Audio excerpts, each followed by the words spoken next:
और लिक्विड की प्रॉपर्टीज, और उनमें हमने वेपर प्रेशर पढ़ लिया था, हमने बॉइलिंग पॉइंट को पढ़ लिया था, एवापोरेशन को हमने पढ़ लिया था। तो दोबारा मैं रिपीट कर लेता हूँ कुछ चीजें कि देखो ये जितनी भी लिक्विड की प्रॉपर्टीज हैं ये डिपेंड करती हैं फोर्स ऑफ अट्रैक्शन पे, और ये डिपेंड करती है नेचर ऑफ द लिक्विड पे। लिक्विड की नेचर से मुराद है फोर्स ऑफ अट्रैक्शन। अगर फोर्स ऑफ अट्रैक्शन स्ट्रॉन्गर है, देखो अगर फोर्स ऑफ अट्रैक्शन लिक्विड के अंदर स्ट्रॉन्गर फोर्स ऑफ अट्रैक्शन है, जैसे हनी है, मोबिलाइल है, ग्लिसरीन है, इनमें फोर्स ऑफ अट्रैक्शन स्ट्रॉन्गर होती है, तो बॉइलिंग पॉइंट हाई होगा। इसका मतलब है जिस लिक्विड में फोर्स ऑफ अट्रैक्शन हाई है, ज्यादा है, उसका बॉइलिंग पॉइंट हाई होगा। और जब बॉइलिंग पॉइंट हाई होता है तो वेपर प्रेशर लो हो जाता है, वो लिक्विड जल्दी एवापोरेट नहीं होगा। तो याद कर लो, आपको बॉइलिंग पॉइंट याद करने पड़ेंगे बेटा। जो इथाइल अल्कोहल है, मिथाइल अल्कोहल है, डाइथाइल ईथर है, एसीटोन है, क्लोरोफॉर्म है, कार्बन टेट्राक्लोराइड है, जो बुक में, पंजाब की बुक में बॉइलिंग पॉइंट जितने भी लिक्विड के गिवन है वो आपको याद करने हैं, क्योंकि इसमें से क्वेश्चंस आए हुए हैं। अच्छा, क्योंकि वेपर प्रेशर बॉइलिंग पॉइंट पे डिपेंड करता है। जिस लिक्विड का बॉइलिंग पॉइंट हाई है उसका वेपर प्रेशर लो होगा, और जिसका बॉइलिंग पॉइंट लो है, देखो बॉइलिंग पॉइंट जिसका लो है इसका मतलब उसके अंदर फोर्स अट्रैक्शन वीकर है, और उसका जो वेपर प्रेशर होगा वो हाई। तो इसका मतलब है अगर आपको बॉइलिंग पॉइंट देकर वेपर प्रेशर का पूछा जाए तो आप उसको बॉइलिंग पॉइंट को देखकर आप इसका आंसर दे सकते हैं कि जिसका बॉइलिंग पॉइंट लो होगा, बेटा जिसका बॉइलिंग पॉइंट लो होगा उसका वेपर प्रेशर हाई होगा। ठीक है। अच्छा, दूसरी बात, बॉइलिंग पॉइंट जो है वो डिपेंड करता है आउटसाइड प्रेशर पे। कल जो इससे प्रीवियस हमने पढ़ा था, आखिरी टॉपिक हमारा बॉइलिंग पॉइंट था कि बॉइलिंग पॉइंट डिपेंड करता है आउटसाइड प्रेशर पे। अगर आउटसाइड प्रेशर ज्यादा है बॉइलिंग पॉइंट ज्यादा होगा, मतलब बॉइलिंग पॉइंट डायरेक्टली प्रोपोर्शनल है आउटसाइड प्रेशर। तो माउंटेन्स रीजन, जो पहाड़ी इलाके हैं और माउंट एवरेस्ट है, ठीक है, या मरी के हिल्स हैं, वहां पे बाहर का प्रेशर कम होता है, वहां पे आउटसाइड प्रेशर कम होता है, वहां पे सराउंडिंग प्रेशर कम होता है 760 से, इसलिए बॉइलिंग पॉइंट कम हो जाता है। वहां पे पानी का जो बॉइलिंग पॉइंट होगा 100 से कम होगा, क्योंकि वहां पे आउटसाइड प्रेशर कम है। और जहां पे आउटसाइड प्रेशर कम होगा वहां पे खाना पकाने में देर लगती है, लो बॉइलिंग टेम्परेचर पे। बेटा लो बॉइलिंग टेम्परेचर पे खाना पकाने में देर लगती है, क्योंकि बॉइलिंग पॉइंट पर जाकर टेम्परेचर रुक जाता है, ठीक है, उसके बाद टेम्परेचर बढ़ता नहीं। या बॉइलिंग पॉइंट पर हम ये कह सकते हैं कि टेम्परेचर कांस्टेंट हो जाता है। माउंट एवरेस्ट पर पानी का बॉइलिंग पॉइंट 769 है, बुक में लिखा हुआ है, पंजाब की बुक में, कि माउंट एवरेस्ट पे पानी का जो बॉइलिंग पॉइंट है वो 69 है। तो इसका मतलब है माउंट एवरेस्ट पर जो मैक्सिमम टेम्परेचर होगा जो किसी चीज को पकाने के लिए मतलब मिलेगा वो 69 मिलेगा, 69 से ज्यादा नहीं मिलेगा। 69 पर टेम्परेचर जाकर रुक जाएगा, टेम्परेचर जाकर कांस्टेंट हो जाएगा बॉइलिंग पॉइंट पर। तो जो चीज पक रही होगी उसको ज्यादा टेम्परेचर मिल नहीं पाएगा, इसलिए वहां खाना पकाने में देर लगती है, लो बॉइलिंग टेम्परेचर की वजह से। तो लो बॉइलिंग टेम्परेचर की वजह से खाना पकाने में देर लगती है। अच्छा, दूसरी बात, कुछ लिक्विड ऐसे होते हैं जो अपने रियल बॉइलिंग पॉइंट पर वो डिकम्पोज हो जाते हैं, नॉर्मल बॉइलिंग पॉइंट पर वो डिकम्पोज हो जाते हैं, जैसे ग्लिसरीन है, ये नॉर्मल बॉइलिंग पॉइंट। और नॉर्मल बॉइलिंग पॉइंट उसको कहा जाता है जब बाहर का प्रेशर बना एटमॉस्फेयर। देखो अगर क्वेश्चन आ जाता है नॉर्मल बॉइलिंग पॉइंट क्या है, बेटा नॉर्मल बॉइलिंग पॉइंट इसको कहते हैं जब बाहर का प्रेशर 1 एटमॉस्फेयर हो या बाहर का प्रेशर 760 टार हो, तो उस बॉइलिंग पॉइंट को हम कहते हैं नॉर्मल बॉइलिंग पॉइंट। तो ग्लिसरीन का जो नॉर्मल बॉइलिंग पॉइंट है वो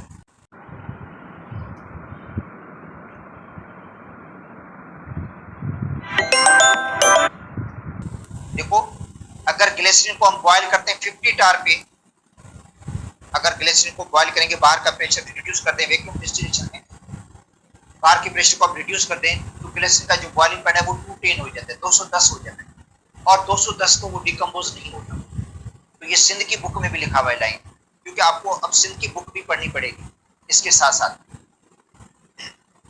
तो ये बॉइलिंग पॉइंट पढ़ा था। उसके बाद वेपर प्रेशर। देखो बेटा, वेपर प्रेशर एक तो डिपेंड करता है फोर्स और टेंशन पे या लिक्विड के नेचर पे। जितनी फोर्स और टेंशन कम होगी उतना जो होगा वेपर प्रेशर ज्यादा होगा। दूसरा, वेपर प्रेशर जो डिपेंड करता है वो टेम्परेचर पे डिपेंड करता है। टेम्परेचर के डायरेक्टली प्रोपोर्शनल है। टेम्परेचर बढ़ाएंगे वेपर प्रेशर बढ़ जाएगा, क्योंकि टेम्परेचर बढ़ने से इवापोरेशन बढ़ती है और इवापोरेशन बढ़ने से वेपर प्रेशर बढ़ता है। अच्छा, अगर वेपर प्रेशर में जो इजाफा होता है वो यूनिफॉर्म नहीं है। शुरू के जो 10 डिग्री सेंटीग्रेड वाले टेम्परेचर में वेपर प्रेशर उतना इजाफा नहीं होता जितना लास्ट के 10 डिग्री सेंटीग्रेड में इजाफा होता है। और ये बुक में दी गई है, डेटा भी दी गई है कि शुरू में 10 डिग्री सेंटीग्रेड में वेपर प्रेशर में कितना इजाफा हुआ और आखिर के जो 10 डिग्री सेंटीग्रेड, अगर पानी को हम ले लें तो पानी का जो वेपर प्रेशर 90 से अगर 100 तक लेंगे हम, तो उसमें बहुत बड़ा इजाफा होता है। तो इसका मतलब है जब लिक्विड बॉयल होने लग जाता है तो वेपर प्रेशर में बहुत ज्यादा इजाफा हो जाता है लास्ट के टाइम में, ठीक है। क्योंकि लास्ट के जो टाइम होता है वहां पे जो वेपर प्रेशर उसमें इजाफा बहुत ज्यादा हो जाता है, इवापोरेशन का रेट बहुत ज्यादा बढ़ जाता है इसमें। तो वेपर प्रेशर डिपेंड करता है टेम्परेचर पे।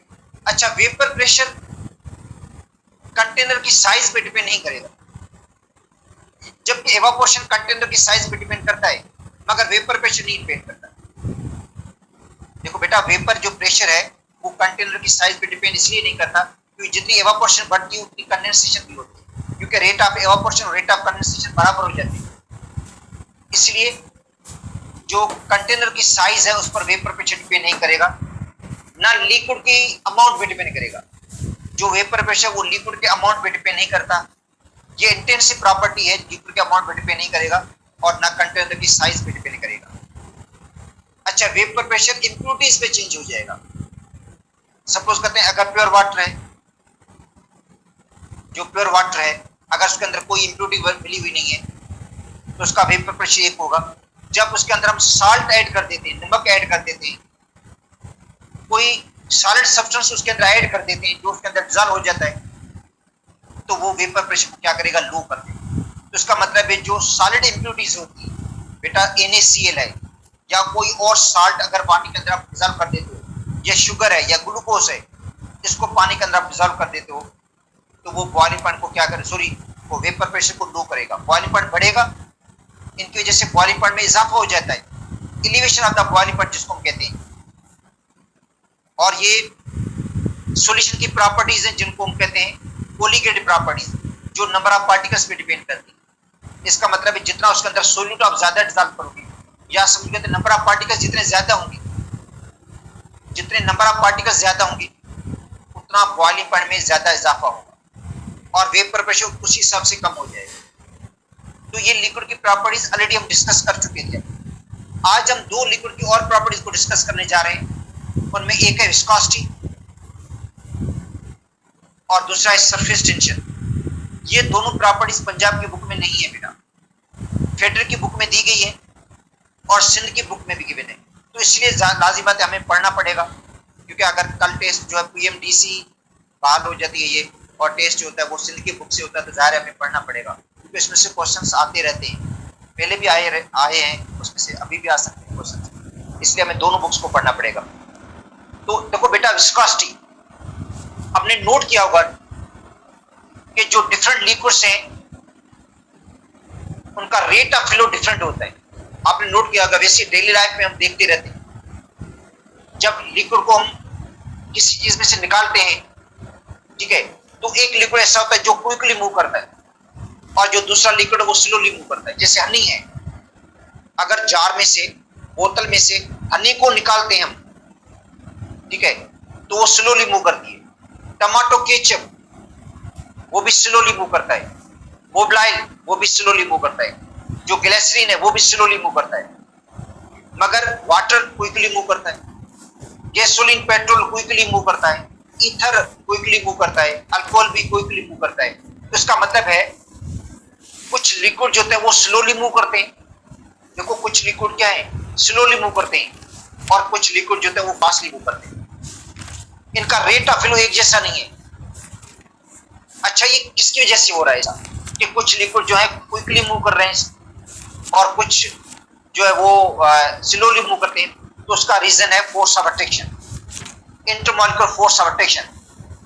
ये इंटरमॉलिक्यूलर फोर्स ऑफ अट्रैक्शन की वजह से जिस लिक्विड इंटरमॉलिक्यूलर अट्रैक्शन स्ट्रॉन्गर है, देखो जिस लिक्विड के अंदर इंटरमॉलिक्यूलर जो अट्रैक्शन है वो स्ट्रॉन्गर है, वो लिक्विड स्लोली मूव करेगा, वो आस्ता आस्ता मूव करेगा, उनके फ्लो में रुकावट होगी। उस रुकावट को हम कहते हैं विस्कोसिटी। लिक्विड के फ्लो में जो रुकावट होती है उस रुकावट को हम कहते हैं विस्कोसिटी। और वो रुकावट क्यों पैदा हुई है? अट्रैक्शन की वजह से, कि मॉलिक्यूल्स के दरमियान इंटरमॉलिक्यूलर अट्रैक्शन है। बेटा, एक मॉलिक्यूल दूसरे मॉलिक्यूल को क्या कर रहा है? अट्रैक्ट कर रहा है। अट्रैक्शन की वजह से तो जिस लिक्विड में अट्रैक्शन स्ट्रॉन्गर होगी वो लिक्विड स्लोली मूव करेगा। लिक्विड मूव करता है लेयर्स की सूरत में, तो लेयर्स के बीच में जो लेयर्स होते हैं, बेटा लिक्विड मूव करता है लेयर्स की सूरत में, तो लेयर्स के बीच में क्या होती है?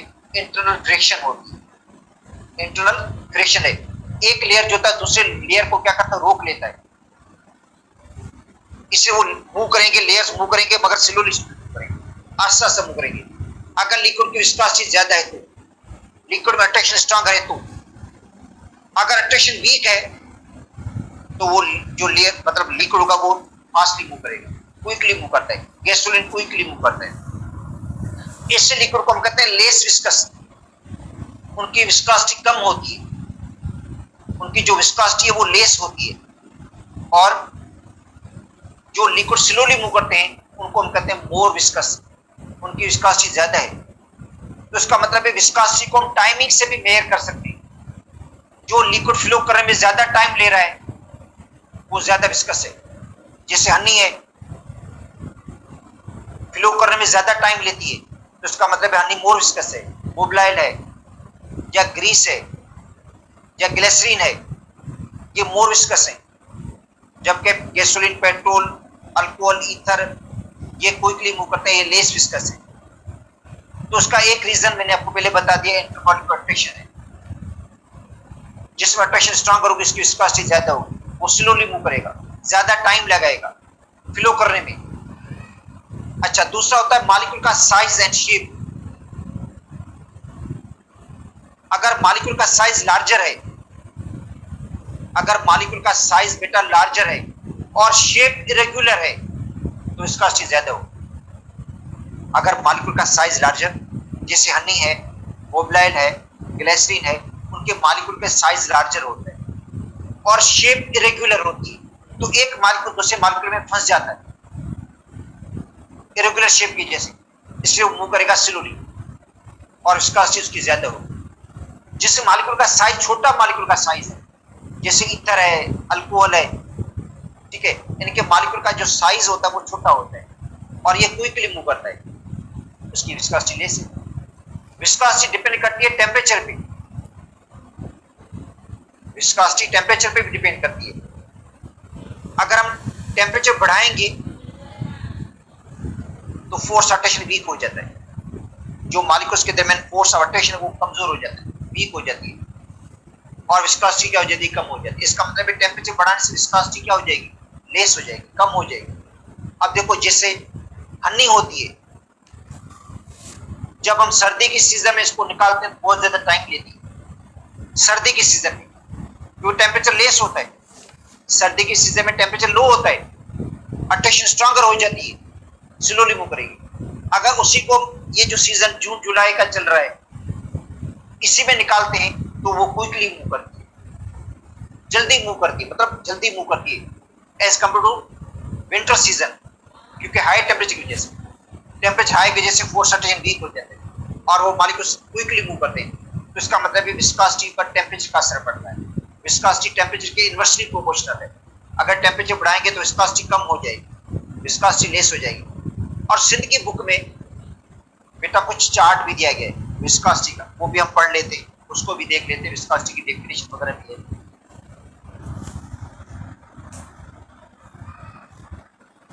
तो देखो, विस्कोसिटी है resistance of a liquid to flow, liquid के फ्लो में रुकावट। बेटा रेजिस्टेंस का मतलब है रुकावट, किसके अंदर रुकावट? लिक्विड के फ्लो में। जो लिक्विड के फ्लो में रुकावट होती है, देखा resistance of liquid to flow is called viscosity, इसको हम कहते हैं विस्कोसिटी। अच्छा, ये रेजिस्टेंस क्यों पैदा हुई है बेटा? रेजिस्टेंस टू फ्लो क्यों हुई है? ये हुई है इंटरनल फ्रिक्शन की वजह से between the layers of the molecule, क्योंकि जो लिक्विड मूव करता है लेयर्स की तरफ, और लेयर्स के दरमियान क्या होती है, लेयर्स के बीच में इंटरनल जो फ्रिक्शन है, ठीक है, एक लेयर दूसरे को क्या करता है, रोकता है। उस इंटरनल फ्रिक्शन की वजह से विस्कोसिटी पैदा हुई। जितनी इंटरनल फ्रिक्शन ज्यादा होगी उतनी विस्कोसिटी ज्यादा होगी, और ये फ्रिक्शन किसकी वजह से, एडहेशन की वजह से।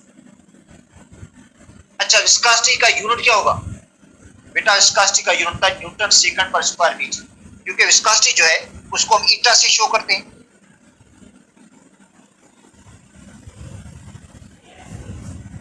देखो विस्कोसिटी है force into time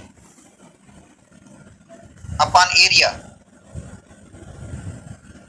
Newton second पर स्क्वायर मीटर।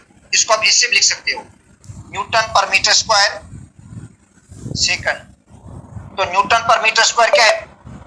प्रेशर है बेटा। ये क्या है? न्यूटन पर मीटर स्क्वायर, ये तो प्रेशर है इनटू सेकंड। इसका मतलब है ये हो जाएगा पास्कल सेकंड।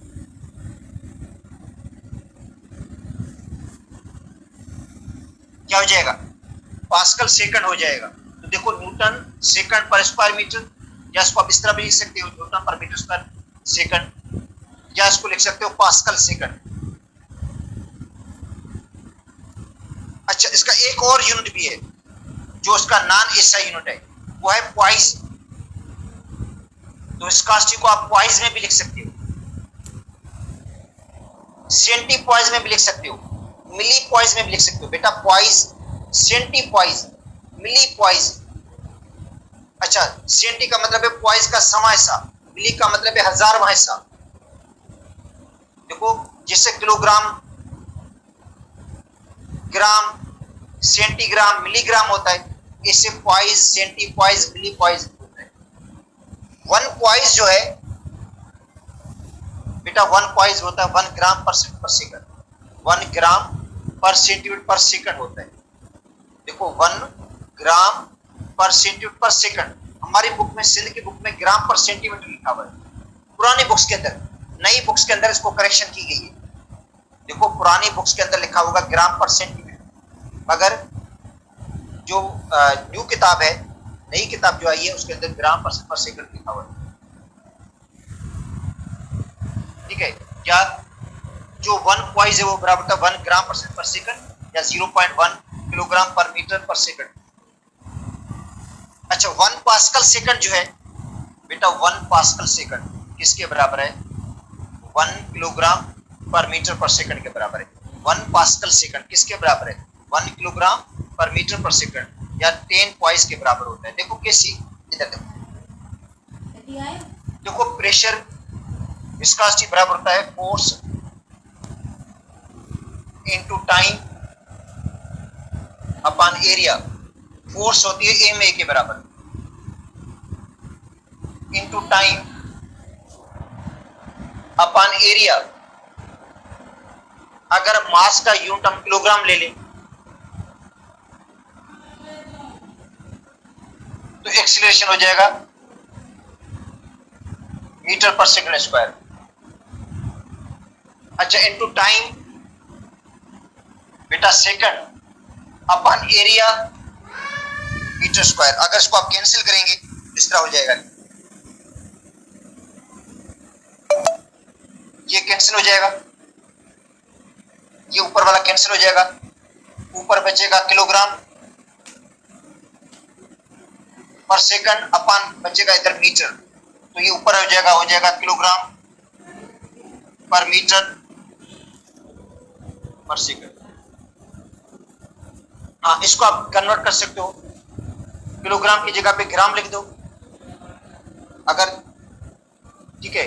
अगर सीजीएस में आप लिखना चाहते हो तो आप किलोग्राम की जगह पे ग्राम लिख दो, मीटर की जगह सेंटीमीटर पर सेकंड। बेटा देखो, किलोग्राम की जगह पे ग्राम आ गया, मीटर की जगह पे सेंटीमीटर पर सेंटीमीटर आ गया, पर सेकंड आ जाएगा। ठीक है, तो ये भी देखो विस्कोसिटी का यूनिट है बेटा, ये भी विस्कोसिटी का यूनिट है, ये भी विस्कोसिटी का यूनिट है, पॉइस भी विस्कोसिटी का यूनिट है, पास्कल सेकंड भी विस्कोसिटी का यूनिट है, जो या न्यूटन सेकंड पर स्क्वायर मीटर भी विस्कोसिटी का यूनिट है। ये सारे विस्कोसिटी के यूनिट है और इसको कहा जाता है ईटा। तो विस्कोसिटी को ईटा से शो किया जाता है। तो विस्कोसिटी इज मेजर्ड बाय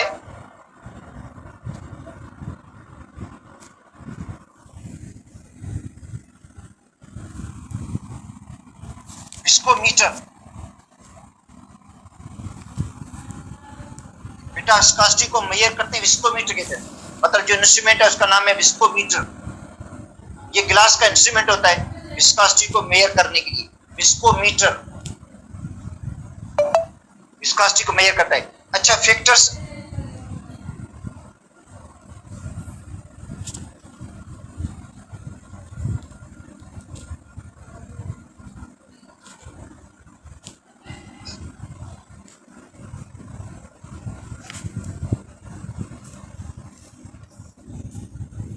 बेटा फैक्टर्स या जो फैक्टर विस्कोसिटी को इफेक्ट करते हैं उनमें पहला है size,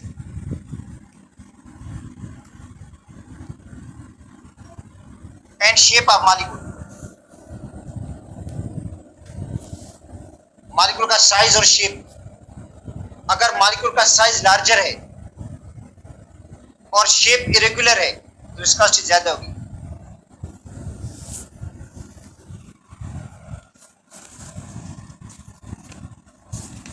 Viscosity will be more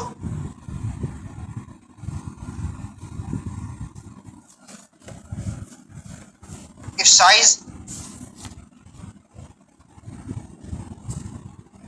of molecule is larger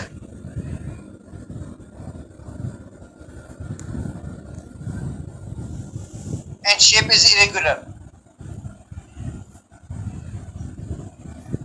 बेटा मॉलिक्यूल का साइज क्या है, लार्जर है और शेप इरेगुलर है, जैसे हनी है, मोबिलाइल है, ग्रीस है। ये जो मॉलिक्यूल्स हैं इनका साइज लार्जर और शेप इरेगुलर होती है, इसलिए इनकी विस्कोसिटी ज्यादा होती है। तो एक फैक्टर ये हो गया। अच्छा, दूसरा फैक्टर है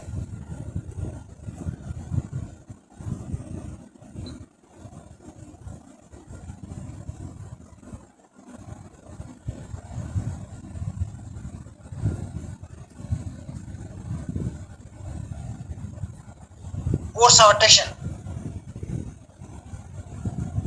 अगर फोर्स ऑफ अट्रैक्शन स्ट्रॉन्गर है बेटा, फोर्स ऑफ अट्रैक्शन स्ट्रॉन्गर है तो विस्कोसिटी ज्यादा होगी।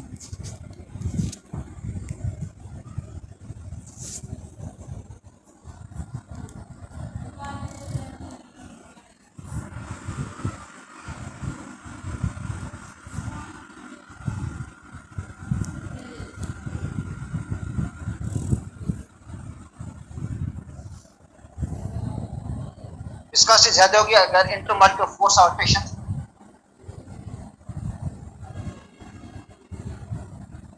Is stronger. ठीक है, तो विस्कोसिटी इथाइल अल्कोहल की ज्यादा होती है डाईथर ईथर से। बेटा विस्कोसिटी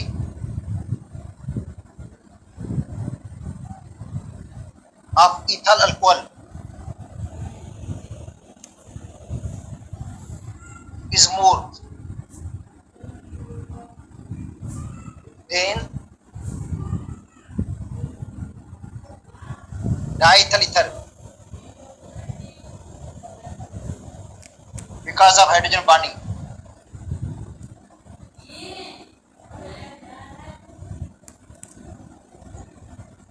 किसकी वजह से? हाइड्रोजन बॉन्डिंग वजह से। और हाइड्रोजन बॉन्डिंग किसके अंदर है? इन अल्कोहल।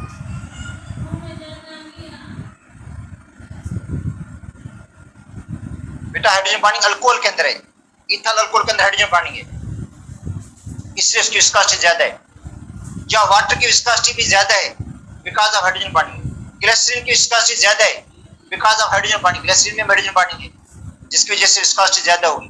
सल्फ्यूरिक एसिड की विस्कोसिटी ज्यादा है बिकॉज ऑफ हाइड्रोजन बॉन्डिंग। इसका मतलब है हाइड्रोजन बॉन्डिंग जो है वो बेटा इंटरमॉलिक्यूलर अट्रैक्शन की एक टाइप है ना, जितनी हाइड्रोजन बॉन्डिंग स्ट्रॉन्गर होगी उतनी विस्कोसिटी भी ज्यादा होगी।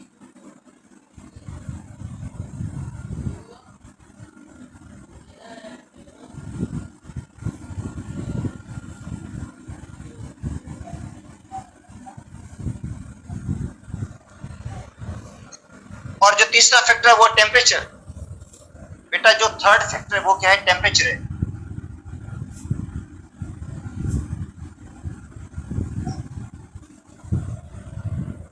विस्कोसिटी डिक्रीजेस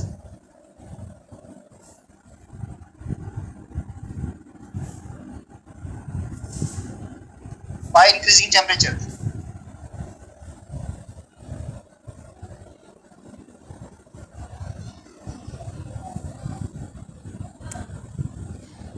किसकी वजह से? टेम्परेचर बढ़ने की वजह से बेटा विस्कोसिटी जो है वो डिक्रीज हो जाती है by increasing temperature, because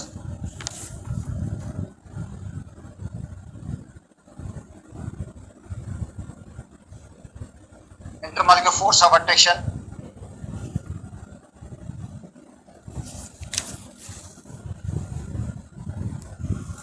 decreases, क्योंकि इंटरमॉलिक्यूलर जो फोर्स ऑफ अट्रैक्शन होती है मॉलिक्यूल के दरमियान जो फोर्स ऑफ अट्रैक्शन वो डिक्रीज हो जाती है।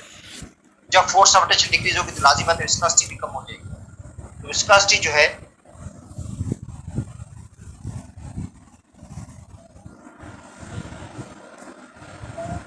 टेम्परेचर के इनवर्सली प्रोपोर्शनल है।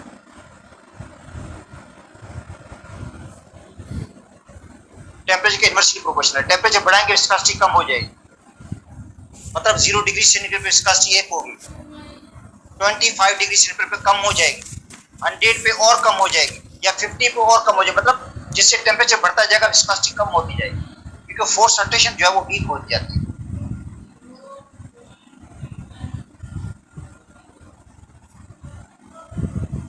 हाँ, यहाँ पे दी गई है बेटा, ये देखो ये चार्ट दिया गया है और ये चार्ट याद करना जरूरी भी है। नजर आ रहा होगा आपको, ये विस्कोसिटी है सेंटीपोइस के अंदर। बेटा विस्कोसिटी सेंटीपोइस के अंदर दी गई है और बुक में लिखा हुआ है कि 1 सेंटीपोइस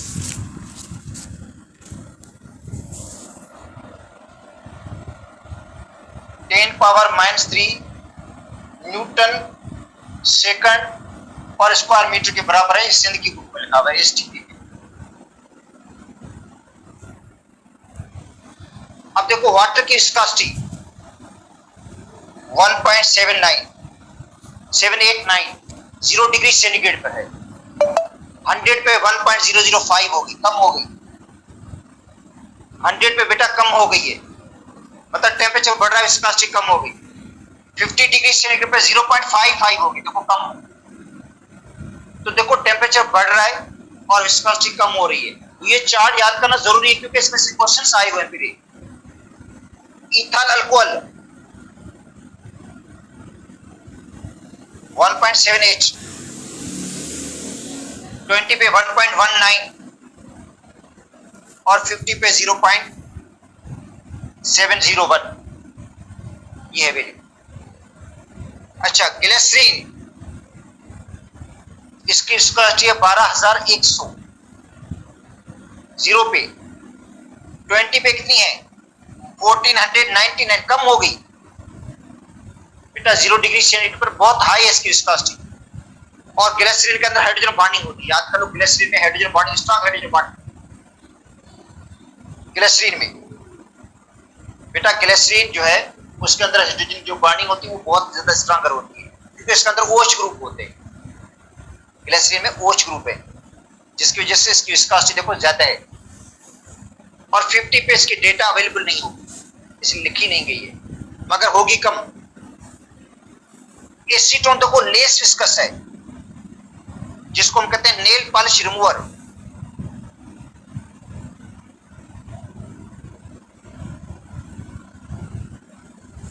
बेटा ये एसीटोन नेल पॉलिश रिमूवर है, देखो 0.395 0 डिग्री सेंटीग्रेड पे और 20 डिग्री सेंटीग्रेड पर 0.322 और 50 पे क्या है 0.246, बहुत कम हो गई।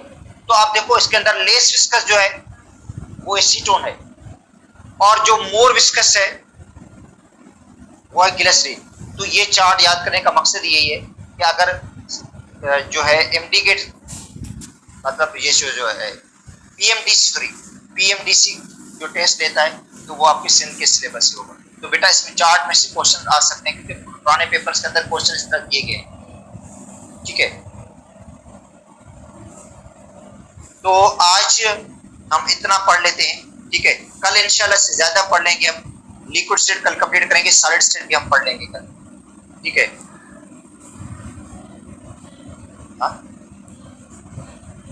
साई अहमद की क्लास पढ़ो। अच्छा बेटा इंग्लिश की क्लास आज नहीं होगी आप लोगों की।